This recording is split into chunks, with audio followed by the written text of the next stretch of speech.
Kalajyoti Garu is going to sing for us.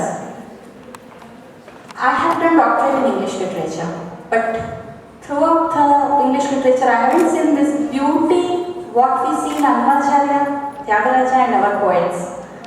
They touch our hearts straight away. Kalajyoti Garu is going to sing one song, Ksheerabdi Kanyaku, that is for Alamelu Manga, goddess, the goddess who is with Venkateshwara Swami. And very few people know that Annamacharya in his Kirtanas wrote that he wished, like he imagines himself as the father of Alamelu Manga and do Kanyadanam. For the Kanyadanam we do for our daughter. In that way, Annamacharya himself becomes father-in-law for Venkateshwara Swami.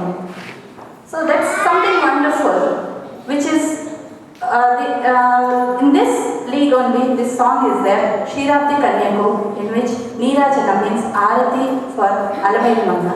Kalajyoti Garu, as her name says, she is Kalajyoti.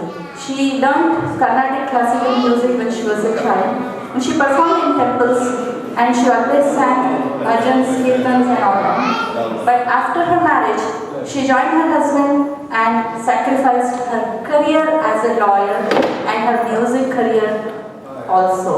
Her husband, Karurcap CEO, Mr. Vinay Ganga Garu, they are loyal and generous sponsors for Yukta as well, because Kalajyoti Garu's family has this tradition of supporting so many people.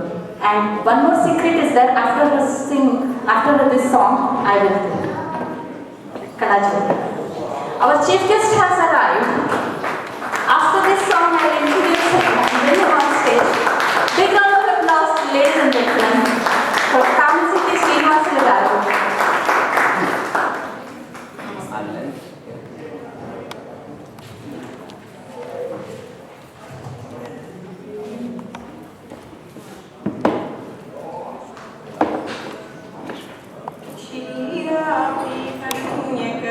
Shri Mahalakshmi